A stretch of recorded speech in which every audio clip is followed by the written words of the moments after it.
A report shows that cloud misconfiguration costs trillions of dollars around the world. PayPal has been plagued with a series of different hacks. A company called SlickWraps has shown us how not to respond to a cybersecurity incident. The FBI gives advice on how to set up your passwords. And we'll talk about, is anonymized data really anonymous? All this on This Week in Cybersecurity with the Code Curmudgeon.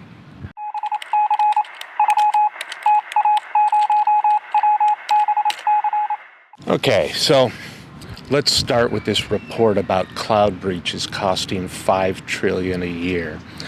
So it's a pretty interesting thing, and normally I hate using a whole ton of notes on you, but there's just so many really cool numbers, and I'm going to start throwing them up on the screen as I talk, but I'm just going to read a few here from the report, and I'll give a link so that you can download the report on your own. But basically, they found that breaches caused by cloud misconfiguration cost companies worldwide an estimated $5 trillion in 2018 and 2019. So together, not $5 trillion a year, sorry.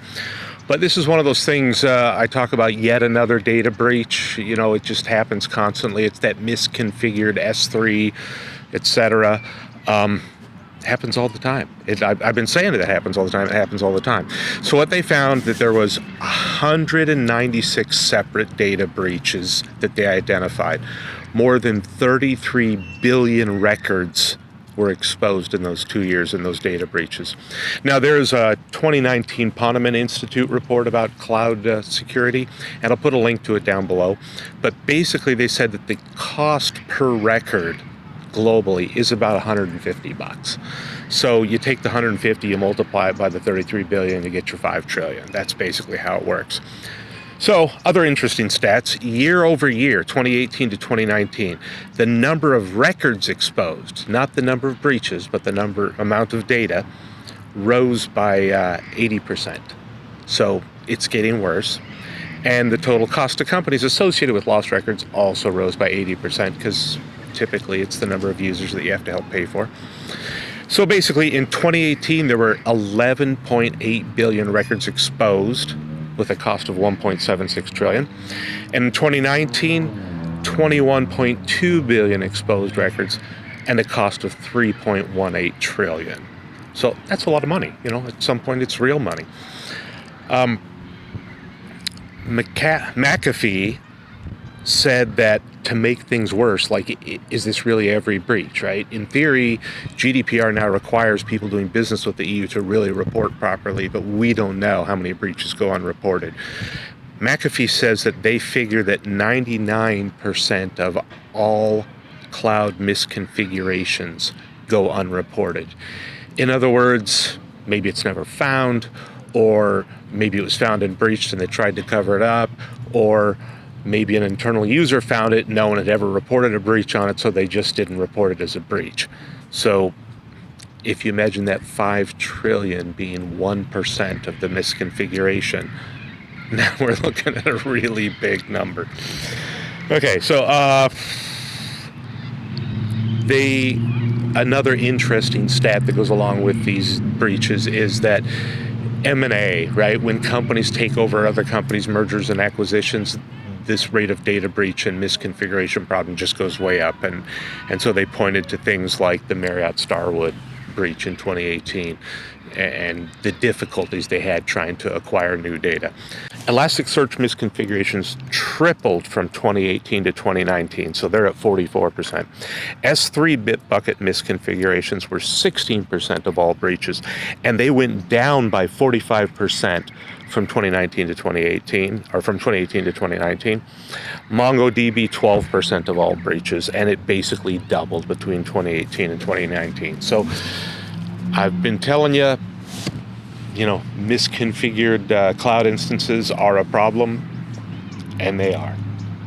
PayPal. So PayPal's been zapped a whole bunch of times recently, and if you Google PayPal hack in the news, you're going to find a bunch of different stories, and you're going to find out it's not really even the same story, or at least it's multiple stories. So they had a bypass authentication problem originally.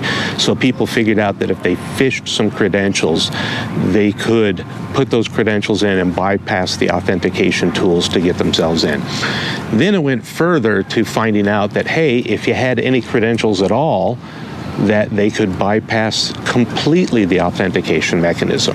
Now, credentials for PayPal apparently can be had on the dark web for like $1.50. So someone, a bad person, not any of you watching my podcast here, my video, but someone could go to the dark web, buy a bunch of names for $1.50 a piece and get into people's PayPal accounts, completely bypassing authentication. So, secondary problem.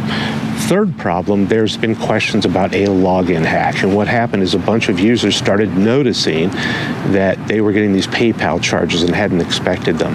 It looks like a lot of this has been related to Germany users, but it might be other areas as well. One researcher was positing that somehow people were taking advantage of the Google Pay integration.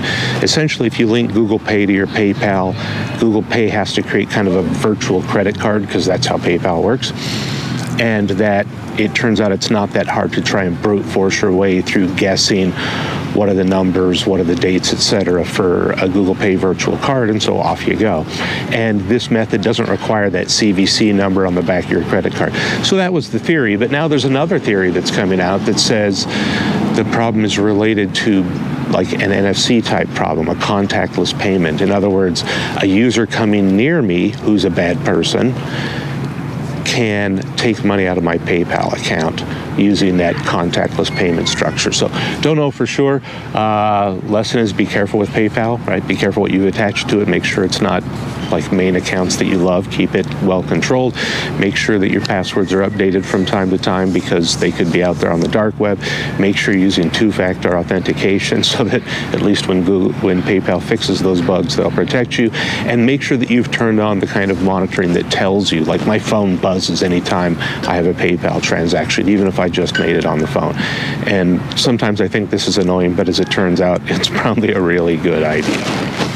SlickWraps. SlickWraps is this, well, it's a website, but it's a vendor, and they have these little stickers that you can put on your phone, on your computer, on your laptop, things like that. I'll put some pictures because I actually like their stuff. I take my own photos and then I stick it on the back of my Microsoft Surface or my iPad, in some cases even my phone. They have some cool pictures of your own. So they had a data breach recently. 850,000 users' data got breached.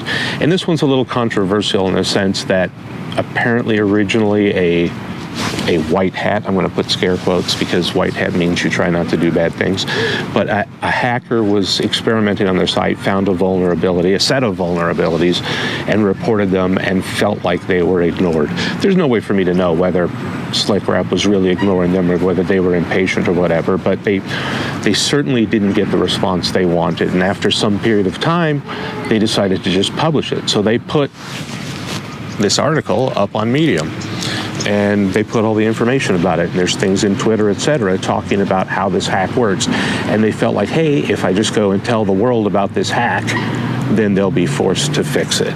So that's a pretty good question. Like, what is the right behavior? And this is why white hat hacking is so controversial, because some people behave differently than others. I would say if you have a legitimate beef that there's probably much better ways, if the company won't pay attention, to alert them, perhaps through a third-party group, CERT, MITRE, the FBI, etc., not just going out there and exposing data for 850,000 people. So I'm not real comfortable with the hackers' behavior here any more than I'm comfortable with SlickWrap, who is ignoring essentially or downplaying data from someone who had a working hack. You know, sometimes security information is hard to prove whether it's important or not, and people ask about it. But in this case, person had here's a way to get into your site and get your data. Should have been pretty easy to fix. So shame on you, SlickWrap. Shame on you, bad hacker, for taking a bad approach to responding to SlickWrap's bad approach. one other footnote: if you're using SlickWraps, change your credentials. And if you had a credit card there, change your card, report it as used in a breach. If you use the guest option, then apparently you're okay. So for me, I use the guest option. I don't want 10,000 accounts at 10,000 different places, so I often check out using the guest option, because why not? Anonymized data. Is it really anonymous? No, of course not, right? It just absolutely isn't. You probably remember a few weeks ago, I was talking about the Avast data breach, and Avast had all this data, and they claimed that they had anonymized it, so it was not that big a deal. And I was skeptical at the time. I'll put a link, maybe here, but you can go check that out. The point is that anonymized data just typically isn't nearly as anonymous as you think. And certain groups like Census Bureau, who's trying to anonymize data, put a lot of effort into making sure that there are mechanisms that prevent people from reassembling the data. But some researchers at Harvard, some students at Harvard, put together a paper, which hasn't been published yet. And when it's published, we'll cover it again. I'll make sure I post about it, tweet about it, etc. But basically, they took a whole bunch of breach data sets and tried to reassemble things from them. And as it turns out, again, because you have different data at different places, there's pieces of the data that can be used to connect them. So, for example, maybe at one place I have my phone number, at another place I have my social security number, or maybe both of them have my address or my email address or my Twitter handle or some other form of data about me. And through that connection, it shouldn't really be that personal of a data, okay, but conceptually, there's 10 pieces of data in column A and 10 pieces of data in column B, and one piece of data in the two of them is the same. And so if I can figure out who one of the people is, I can figure out who the other one is. Or if I combine them together, recognizing that they're one person, it's more likely to tell what's going on. So for years and years now, people have shown that a lot of anonymized data is just much easier to reassemble than people think. So there are valid reasons to have anonymized data, but using anonymized data as a way to avoid protecting user data isn't a viable solution. And so with that, one more item: the FBI has put out some warnings about password and what best practices are. Now, again, over the last year or two, this has been a constant thing from lots of different people like NIST and the FBI and MITRE, etc. Basically, the old thinking that passwords were 8 characters that had these funky uppercase, lowercase, special characters, numbers, dashes, and had to be changed every 90 days or every 6 months, turns out to just be a load of hooey. It doesn't work. It's not effective. It's not effective partly because it's just not that hard for a computer to reverse engineer a password if they have a breach from a password file. It takes milliseconds for anything that's 12 characters or less, no matter how complex it is. If you use every single character and it's only 12 characters, it can be hacked in milliseconds. And there's the secondary problem that if you change it all the time, people forget it, and so they're having to recover it, and so they're going through false data around recovery, and people tend to write things down when they're complicated.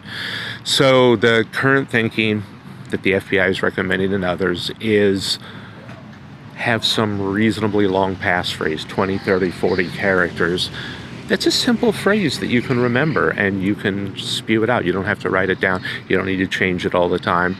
You need to change it occasionally because breaches do happen and they go unreported. But if you have two-factor and you're changing reasonably often and you have these, simple passwords. There's a commercial, I don't remember which one, maybe I'll try to find a link, but where somebody's setting up their mom's computer and says, okay, you need to have a password. And it needs to be long but not complicated. And she's like, well, you still have to call me. And he goes, no, but what's your password? She goes, no, that's my password. You still have to call me. And there you go. It's a simple password for her to remember. And it's much more hackable than capital A, lowercase b, CZ, X-123 pound. Right? These things just don't work. So just a reminder, if you're creating passwords for yourself, make them long. And the way to make them long is make them simple phrases that you can remember. Don't use passwords between sites. Change them occasionally, especially if you hear about a breach at your site. Don't wait for a notice. Just change it. So that's about it for this week. Thumbs up if you liked the video. Let me know if you didn't. Let me know any hints that you have on Twitter or Gmail in the comments down below. Subscribe. Hit that bell to get the warning so you know when I publish these things. And as always, stay safe out there. Stay secure out there, everyone.